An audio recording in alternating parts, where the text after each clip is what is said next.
his question was, if this were a Democratic president, would your answer still be the same? How are the American people advantaged by Mr. Collins having no opportunity to put together a list of fact witnesses of his choosing?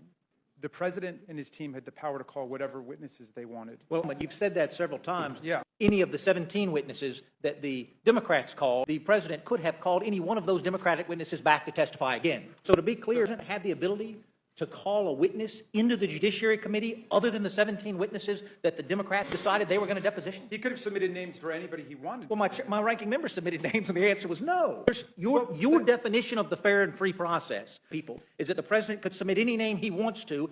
The chairman just gets to say no. But the trial process takes place in the Senate, where their rules will govern. You have frequently referred to the grand jury is not intended to be a place of fairness. It's intended to be a place of indictment. But are you saying that prosecutors don't have any other responsibility in the grand jury other than to indict? And my question was, how are the American people advantaged by Mr. Collins getting absolutely no witnesses before the committee and the White House getting absolutely no witnesses in front of the committee? And the answer is, Mr. Woodall, this wasn't intended to be a defense. Look, we already know that when this fails, there'll probably be others. That has been straight out of the words of Mr. Schiff, straight out of the words of Mr. Green, other colleagues that we've had.